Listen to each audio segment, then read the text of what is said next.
Tuhan firman-Mu ajaib, kekal meski gunung menghilang. Tiada huruf yang gagal, tak terpatahkan siasat. Hidup seperti-Mu ya Allah, lebih dari emas. Aku bersaksi kitab-Mu, kitab yang suci. Mendengarkan firman-Mu, hibur hati yang luka. Terangilah langkahku kemanapun ku pergi. Biarkanlah firman-Mu berkuasa atasku. Ubahkanku, bebaskanku, ku mau menyenangkan-Mu. Salam jumpa pemirsa terkasih, saya menyambut Anda sekalian dimanapun Anda berada dalam episode yang terbaru program studi harian kita Semua Kitab Suci. Kita masih mempelajari kitab Yeremia, salah satu kitab nabi-nabi besar dalam perjanjian lama. Kita telah sampai dalam pasalnya yang ke-18 dan 19. Saya ingatkan Anda bahwa di episode sebelumnya, kita berhenti pada kata-kata manis, yaitu, sembuhkanlah aku ya Tuhan, maka aku akan sembuh. Selamatkanlah aku, maka aku akan selamat. Dan agar Tuhan campur tangan dalam kesembuhan, dan agar Tuhan campur tangan dalam keselamatan, orang-orang ini harus mengakui kerusakannya. Ini prinsipnya, agar Tuhan menyelamatkanmu dan menyembuhkanmu dari penyakit dosa dan kecemaran dosa, Anda harus datang kepada Tuhan dan akui kerusakan Anda kepada Tuhan. Dialah dokter yang mampu menyembuhkan, dialah penyelamat yang bisa menyelamatkan. Untuk memulai, izinkan saya untuk menyambut tamu kehormatan yang telah hadir di studio, seorang hamba Tuhan, Saudara Yosef Riyad. Selamat datang, Saudara Yosef. Terima kasih, Saudara Riyad. Kami juga menyambut hadirin di studio, selamat datang. Pemirsa terkasih, kita akan mulai pembelajaran hari ini sebentar lagi, jadi tetaplah bersama kami.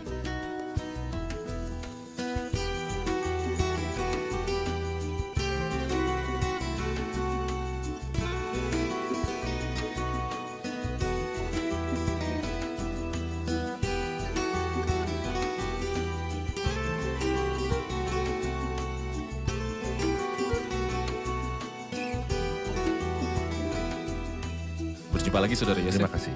Saudara Yosef, kita sudah sampai di pasal 18 dan 19 dari nubuatan Yeremia. Jadi mohon beri kami gambaran tentang kedua pasal ini. Pasal 18 kita bisa memberinya judul Rumah Tukang Periuk. Dan pasal 19 kita bisa memberinya judul Bejana Tukang Periuk. Rumah tukang periuk adalah tempat di mana tukang periuk membuat bejana dari tanah liat. Sementara bejana tukang periuk atau ladang tukang periuk adalah tempat di mana bejana-bejana yang rusak dan bejana itu dibuang ke ladang ini, ladang tukang periuk. Oke, saya akan membaca beberapa ayat di pasal 18 dan kemudian saya akan kembali untuk bertanya.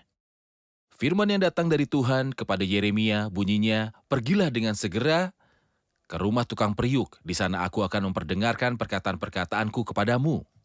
Lalu pergilah aku ke rumah tukang periuk, dan kebetulan ia sedang bekerja dengan pelarikan. Apabila bejana yang sedang dibuatnya dari tanah liat di tangannya itu rusak, maka tukang periuk itu mengerjakannya kembali menjadi bejana lain menurut apa yang baik pada pemandangannya. Kemudian datanglah firman Tuhan kepadaku, bunyinya, masakan aku tidak dapat bertindak kepada kamu seperti tukang periuk ini, hai kaum Israel, demikianlah firman Tuhan. Sungguh seperti tanah liat di tangan tukang periuk, demikianlah kamu di tanganku, hai kaum Israel. Apa yang Anda lihat, Saudara Yosef, dalam perumpamaan ini, rumah tukang periuk. Tanah liat yang dia gunakan, bejananya rusak. Dia mengerjakannya kembali menjadi bejana lain yang menurut pemandangannya baik. Apa maksud dari perumpamaan ini, Saudara Yosef? Pada awalnya saya ingin menarik perhatian kepada Tuhan yang mengutus Yeremia ke rumah tukang periuk agar dia mendengar perkataannya. Tuhan telah mengutus Yeremia berkali-kali untuk berbicara. Kali ini dia mengutusnya untuk mendengarkan. Saya pikir setiap pelayan Kristus tidak hanya perlu diutus untuk berbicara, tetapi juga untuk dikirim ke tempat-tempat tertentu untuk belajar mendengarkan. Di sini, Yeremia sedang belajar. Pelajaran apa yang Tuhan ajarkan kepadanya? Dia menunjukkan kepadanya rumah tukang periuk. Apa itu rumah tukang periuk? Disinilah pembuat periuk membuat bejana dari tanah liat. Dari segumpal tanah liat yang dipegangnya dan diletakkan di atas roda putar. Dan menggerakkan roda dengan cepat dengan kakinya sambil menekan tanah liat dengan tangannya. Sampai dia membentuk bejana itu sesuai dengan yang ada di pikirannya. Tentu pada zaman dulu mereka tidak memiliki sketsa di depan mereka untuk dikerjakan. Tapi pertama-tama, bejana itu ada di dalam pikiran tukang periuk. Jadi, jika kita bertanya di mana bejananya, itu dalam pikiran tukang periuk. Setelah bejana itu dibuat, jika kita bertanya di mana tukang periuknya, jawabannya adalah di dalam Dia jelas bejana. dalam wadahnya. Ya, seni dan kehebatannya jelas dalam bejana yang dibuatnya. Inilah pelajaran yang ingin Tuhan ajarkan, bahwa Tuhan memiliki otoritas mutlak untuk membentuk dari segumpal tanah liat satu bejana untuk tujuan yang mulia, dan bejana lainnya untuk penggunaan yang tidak mulia. Tuhan punya otoritas dan manusia tidak lebih dari segumpal tanah liat. Tuhan telah menciptakan kita pada mulanya dari tanah liat, dari debu. Inilah pelajaran yang ingin diajarkan, otoritas Tuhan dalam ciptaannya. Oke, itu terjadi sebelumnya bahwa Tuhan menggunakan Yeremia melalui sebuah perumpamaan.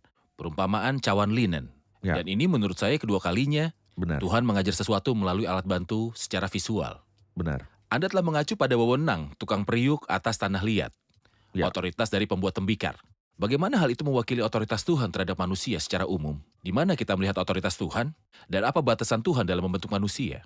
Rasul Paulus telah mengutip kata-kata ini dalam Roma pasal yang ke-9 dan berbicara mengenai rumah tukang periuk ketika dia berkata dalam Roma pasal 9, apakah tukang periuk tidak mempunyai hak atas tanah liatnya untuk membuat dari gumpal yang sama suatu benda untuk dipakai guna tujuan yang mulia dan suatu benda lain untuk dipakai guna tujuan yang biasa. Kemudian ia mulai berbicara tentang Allah. Jadi kalau untuk menunjukkan murkanya dan menyatakan kuasanya, Allah menaruh kesabaran yang besar terhadap benda-benda kemurkaannya yang telah disiapkan untuk kebinasaan, justru untuk menyatakan kekayaan, kemuliaannya atas benda-benda belas kasihannya yang telah dipersiapkannya untuk kemuliaan. Saya memperhatikan dua hal di sini. Bahwa Tuhan bukanlah yang menyiapkan bejana murka untuk dibinasakan, tapi dia berkata bejana murka telah disiapkan. Dalam kalimat pasif, bukan Tuhan yang mempersiapkannya. Benar. Namun ketika dia berbicara tentang bejana rahmat dan kemuliaan, ia berkata justru untuk menyatakan kekayaan kemuliaannya atas benda-benda belas kasihannya yang telah dipersiapkannya untuk kemuliaan. Saya belajar dari sini bahwa Tuhan memiliki otoritas yang mutlak, tapi dia tidak pernah menggunakan kuasaannya kecuali untuk berkat. Tapi mengenai penghakiman, manusialah yang mendatangkan bagi dirinya. Maka bejana murka mendatangkan murka. Benar. Tetapi mengenai bejana berkat, Tuhan memberi mereka berkat, atau jika saya mengatakan dengan cara lain, setiap orang yang masuk neraka tidak akan dipersalahkan kecuali dirinya sendiri. Benar. Dan setiap orang yang masuk surga tidak akan bersyukur kecuali kepada Allah dalam anugerah dan rahmatnya yang melimpah. Barang siapa masuk neraka, ia mengikuti prinsip kelayakan. Benar, Dia pantas mendapatkan ini. Ya. Mereka yang ke surga berjalan berdasarkan prinsip kasih karunia. Dia Ya. tidak pantas mendapatkannya. Benar. Baik. Anda telah sebutkan bahwa tanah liat di sini melambangkan bangsa. Bagaimana bangsa ini Ya. dimanjakan? Dia mengatakan bahwa bejana itu rusak. Bagaimana dia dimanjakan? jika kita menerapkan ini secara lebih komprehensif, manusia itu dari tanah liat, bukan? Dan bejana itu rusak di tangan periuk, yang artinya bahwa itu akan segera rusak. Sebenarnya ketika Anda membaca Kejadian pasal 3, Anda akan sadar bahwa setelah Tuhan menjadikan manusia dan menempatkannya di taman, secara pribadi menurut saya kurang dari 1 minggu dan manusia berdosa dan jatuh ke dalam dosa. Setelah itu Tuhan telah memilih suatu bangsa, yaitu bangsa Israel, orang-orang kuno, dan mulai berurusan dengan mereka. Dan memang saat masih pada awalnya, segera setelah Musa naik ke gunung untuk membawakan hukum kepada mereka, dan sebelum Musa turun, bangsa itu rusak dan Tuhan berfirman kepadanya, bangsamu yang kamu bawa keluar dari tanah Mesir telah merusak diri mereka sendiri. Adapun sekumpul tanah liat jika kita terapkan pada seluruh umat manusia, itu segera rusak. Kalau kita terapkan pada bangsa Israel, mereka telah rusak dan segera hancur. Bejananya akan rusak, tetapi Tuhan pasti turun tangan. Ketika bejana itu rusak di tangannya, dia tidak meninggalkan bejana tersebut. Benar. Dia mengolahnya kembali menjadi bejana yang lain, seperti yang menurut dia baik untuk dilakukan. Jadi ada visi dalam pikiran pembuat bejana ini. Dia membuat bejana ini menjadi bejana lain menurut gambarannya. Apa yang ada dalam pikiran pembuat bejana waktu dia mengerjakan ulang bejana itu? Gambaran pertama yang bisa kita lihat, itu ciptaan lama, bukan? Tentang Benar. apa yang dikatakannya dalam Efesus. Manusia yang rusak karena keinginan yang menipu. Atau manusia lama yang merusak, yang menghancurkan dirinya sendiri. Namun selanjutnya dia berbicara mengenai manusia baru yang diciptakan menurut rupa Allah dalam kebenaran dan kekudusan yang sejati. Ada 2 ciptaan. Ciptaan lama yang rusak dan tidak berguna tanpa harapan di dalamnya. Namun ada ciptaan baru. Jadi Tuhan atau tukang periuk di sini membentuk kembali bejana itu menjadi bejana lain sesuai dengan apa yang ia anggap baik. Dan Tuhan membuat bejana baru karena kita ini buatan Allah diciptakan dalam Kristus Yesus. Untuk melakukan pekerjaan baik yang dipersiapkan Allah sebelumnya, Ia mau supaya kita hidup dalamnya. Segala sesuatu yang berkaitan dengan ciptaan lama telah rusak, tetapi ada ciptaan baru. Bagaimana? Jadi siapa yang ada dalam Kristus, ia adalah ciptaan baru. Dalam hal ini menurut saya bahwa beberapa orang mengajarkan bahwa Kristus datang untuk mengembalikan manusia ke kondisinya sebelum jatuh. Artinya Tuhan menciptakan bejana itu Adam di taman, lalu bejana itu rusak, dan dia mengolahnya kembali menjadi bejana yang lain, dan mengembalikannya ke kondisi yang sama sebelum jatuh. Dan ini bagus bahwa Tuhan memulihkan manusia seperti sebelum jatuh. Jadi ini baik-baik saja. Apakah tujuan Tuhan agar manusia dipulihkan seperti sebelum terjatuh? Kita akan jatuh lagi. Jika kita kembali ke kondisi Adam, kita akan jatuh lagi. Dan sebenarnya Tuhanlah yang melakukan hal ini, namun ini bukanlah ciptaan baru. Tuhan mulai awal yang baru dengan Nuh. Sama seperti Adam yang tidak mengenakan pakaian, demikian pula dengan Nuh yang tidak mengenakan pakaian. Dan sama seperti Adam mendatangkan kutuk di atas ciptaan, Nuh membawa kutukan pada keturunannya. Tuhan mulai hal baru dengan bangsa ini. Seperti Adam, bangsa itu juga melanggar perjanjian. Dia mulai dengan bangsa bukan Yahudi, Nebukadnezar, namun mereka tidak lebih baik. Namun ciptaan baru adalah hal yang sama sekali berbeda. Bukannya saya kembali ke kondisi Adam, kondisi tidak bersalah, tapi dan mengenakan manusia baru yang telah diciptakan menurut kehendak Allah di dalam kebenaran dan kekudusan yang sesungguhnya, bukan kepolosan seperti kondisi Benar. Adam, tapi kesalehan sejati dan kekudusan. Terima kasih Saudara Yosef, kita saksikan laporan dan kembali untuk menjawab pertanyaan. Yeremia pasal 18 ayat 4 berkata, apabila bejana yang sedang dibuatnya dari tanah liat di tangannya itu rusak, maka tukang periuk itu mengerjakannya kembali menjadi bejana lain menurut apa yang baik pada pemandangannya. Bejananya rusak, di sini kita melihat ketidakmampuan dan kegagalan mutlak manusia. Dia mengerjakannya kembali, kita melihat kesabaran dan kesabaran Tuhan yang mutlak. Bejana lain, kita melihat hikmat dan karya Tuhan yang mutlak. Seperti yang terlihat baik bagi pembuat tembikar, kita melihat kebaikan dan kemurahan hati Tuhan yang mutlak. Ayat 7, ada kalanya aku berkata tentang suatu bangsa dan tentang suatu kerajaan bahwa aku akan mencabut, merobohkan, dan membinasakannya. Tetapi apabila bangsa yang terhadap siapa aku berkata demikian telah bertobat dari kejahatannya, maka menyesalah aku bahwa aku hendak menjatuhkan malapetaka yang kurancangan itu terhadap mereka.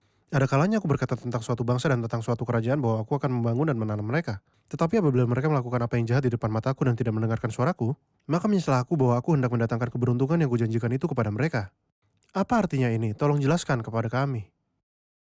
Ada dua situasi di sini, situasi mengalah atas musibah yang hendak dia lakukan terhadap bangsa, dan situasi mengalah yang baik yang ingin dia lakukan terhadap hal itu. Kapan dia lakukan yang satu dan yang lain? Saya akan menyebutkan dua contoh untuk klarifikasi. Silakan. Adapun aku menyatakan mengenai suatu bangsa bahwa aku akan mencabut dan menghancurkan serta menghancurkannya. Saya pikir ini jelas dalam cerita Niniwe Benar. kota besar itu. Pergilah dan serukanlah menentangnya karena kejahatan mereka telah terjadi di hadapanku. Ketika Yunus berseru menentang bangsa ini dan berkata kepada mereka 40 hari lagi maka Niniwe akan digulingkan. Mereka bertobat dan menyesal dan sebagai hasilnya seolah Tuhan mengalah sebenarnya yang dia katakan akan dia lakukan terhadap mereka dan dia tidak melakukannya. Karena mereka bertobat dan menyesal. Kita melihat kebalikannya di ayat 9 dan 10. Di kerajaan Yehuda yang dibicarakan Allah dengan baik tetapi dengan syarat mereka berbuat baik di hadapannya ketika mereka tidak melakukannya seperti yang dia katakan di sini. Tetapi apabila mereka melakukan apa yang jahat di depan mataku dan hasilnya adalah Tuhan mencabut hak istimewa yang telah diberikannya kepada mereka sebagai suatu bangsa dan sebagai suatu umat dan menghukum mereka karena Tuhan tidak memandang muka. Saya akan merujuk pada kata mengalah karena disalahgunakan dan Alkitab dituduh untuk menghubungkan beberapa istilah. Apakah mengalah di sini adalah kata yang sama yang diucapkan tentang seseorang yang menyesali perbuatannya dan berharap dia tidak melakukan hal itu? Apakah ini yang dikatakan tentang Tuhan? Lihat, ada ayat lain yang mengatakan Allah bukanlah manusia sehingga ia berdusta dan bukan anak manusia sehingga ia menyesal.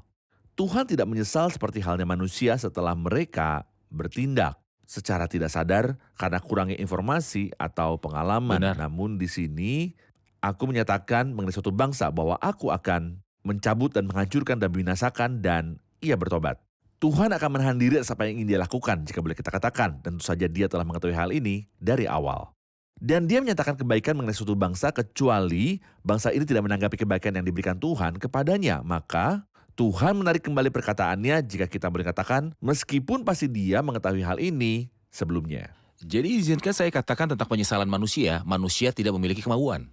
Maka dia terjerumus dalam pembicaraan atau perbuatan tertentu, lalu dia menyesali Dia perbuatan-perbuatannya. menemukan kesalahannya. Tapi Tuhan memutuskan Jauh dari dia. secara sukarela bahwa Ya. dia tidak akan membinasakan suatu kaum karena pertobatannya. Ya. Ini sukarela.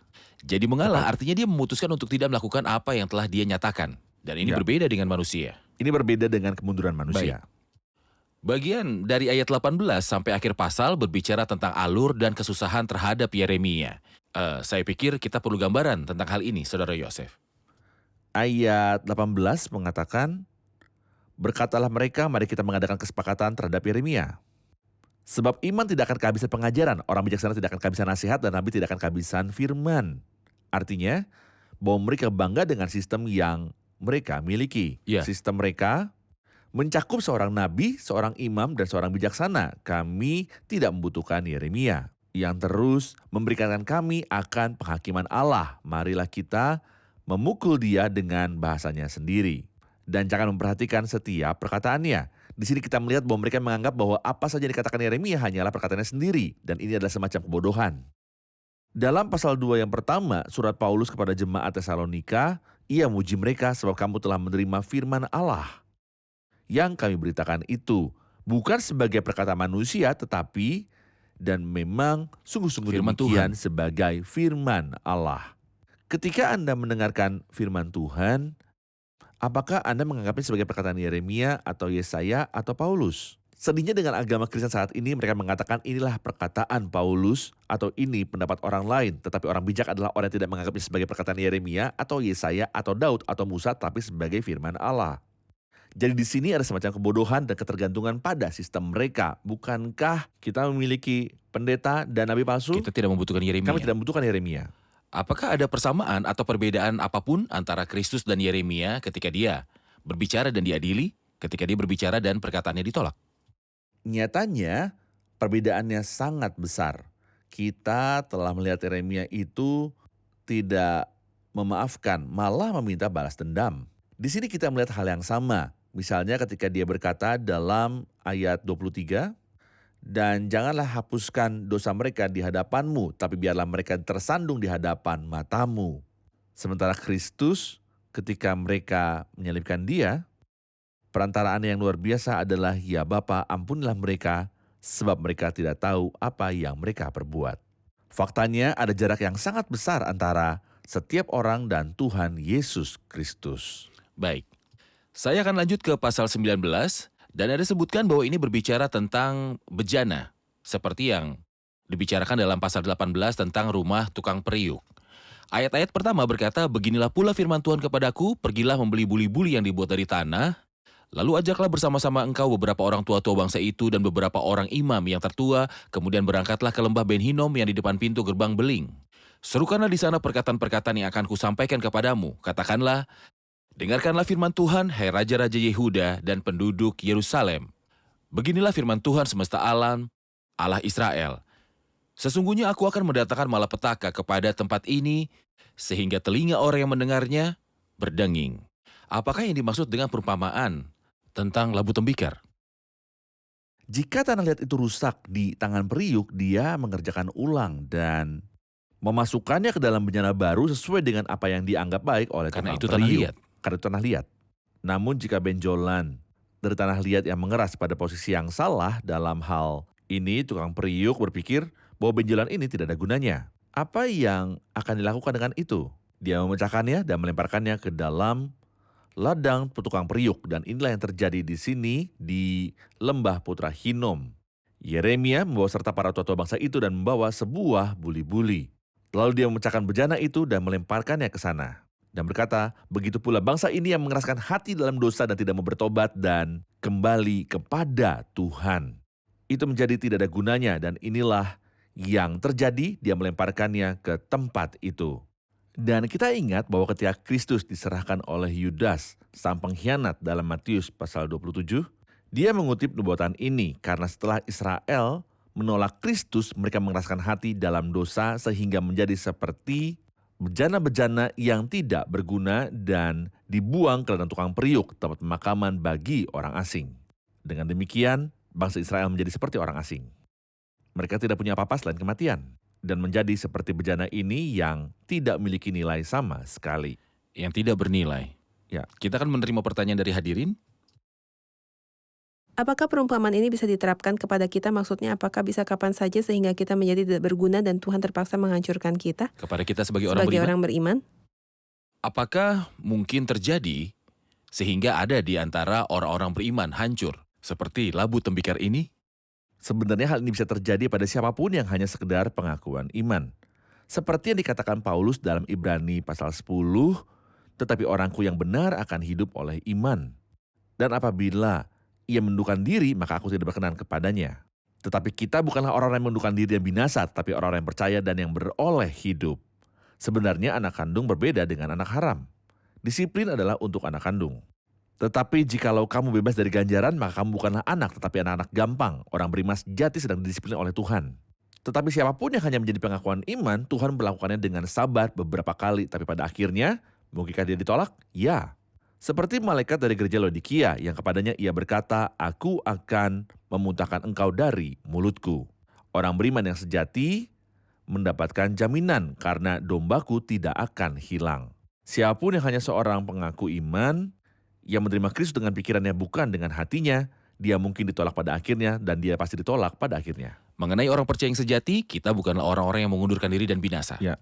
Tidak akan pernah ada kemungkinan bahwa salah Tidak. satu anak Tuhan ditolak ataupun hilang. Orang beriman sedang didisiplinkan, namun ia tidak akan pernah binasa. Terima kasih Saudara Yosef, kita telah di akhir episode. Kita rangkum episode ini bersama hadirin di studio.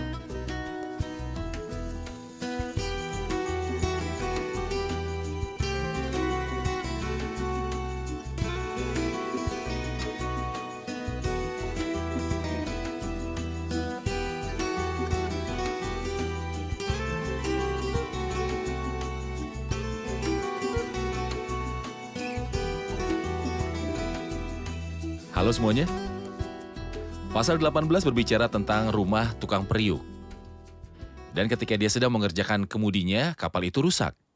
Dan dia mengerjakannya kembali menjadi bejana yang lain.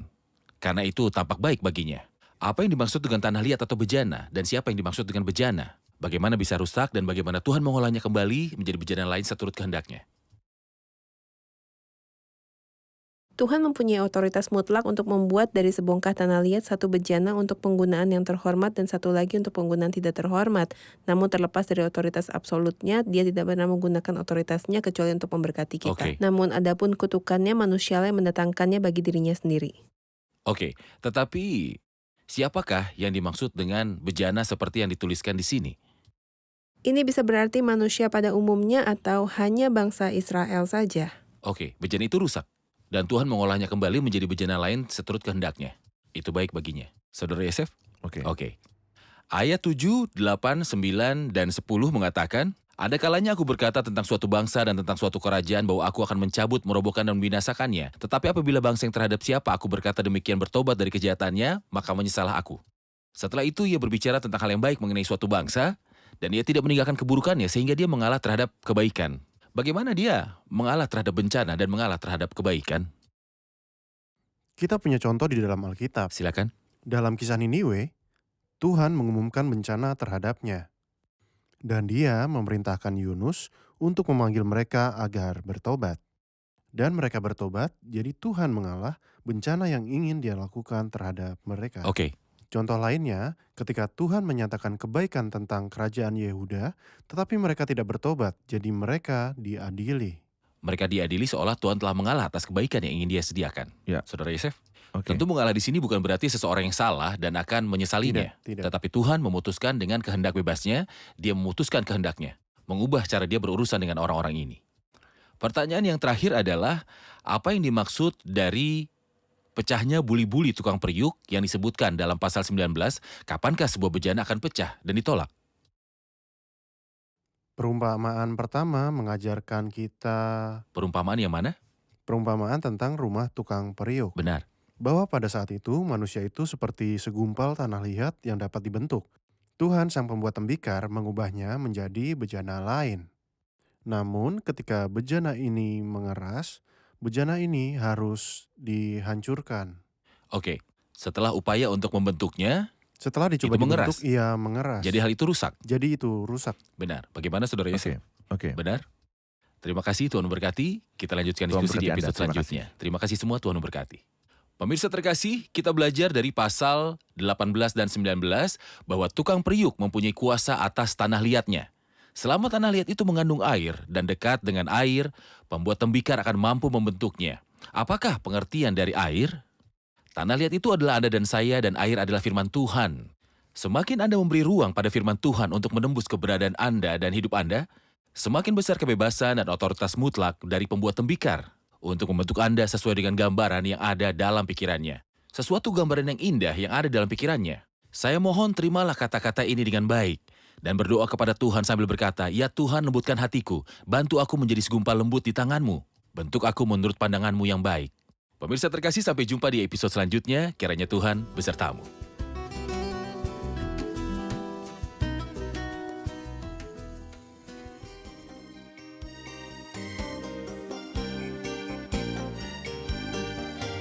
انتظري الرب يا نفسي واذكري جوده لا تنسي فذاك بحبه الأبدي لك اليوم كذا الأمس انتظري الرب يا نفسي يسوع قريب يميل إليك ويسمعك كذاك يجيب انتظري الرب ورحمته يريك عظمة قوته وإن تظنيه كوانا فذا للخير بحكمته انتظري الرب يا نفسي يسوع قريب يميل إليك ويسمعك كذاك يجيب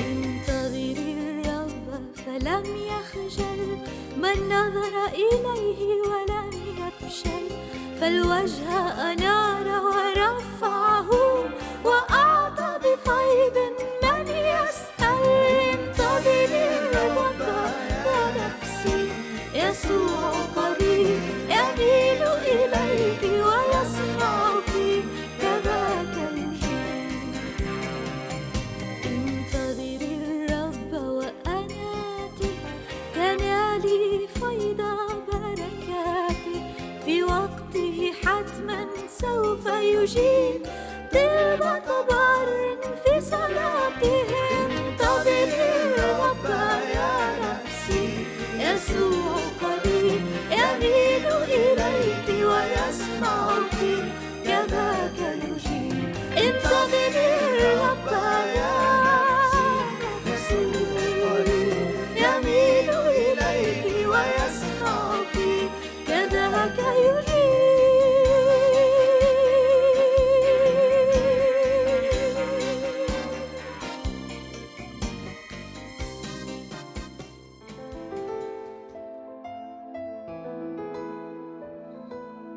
Tuhan firman-Mu ajaib, kekal meski gunung menghilang. Tiada huruf yang gagal, tak terpatahkan siasat. Hidup seperti-Mu ya Allah, lebih dari emas. Aku bersaksi kitab-Mu, kitab yang suci. Mendengarkan firman-Mu, hibur hati yang duka. Terangilah langkahku kemanapun ku pergi. Biarkanlah firman-Mu berkuasa atasku. Ubahkanku, bebaskanku, ku mau menyenangkan-Mu. Tuhan firman-Mu ajaib, kekal meski dunia. Ubah dan bebaskan aku.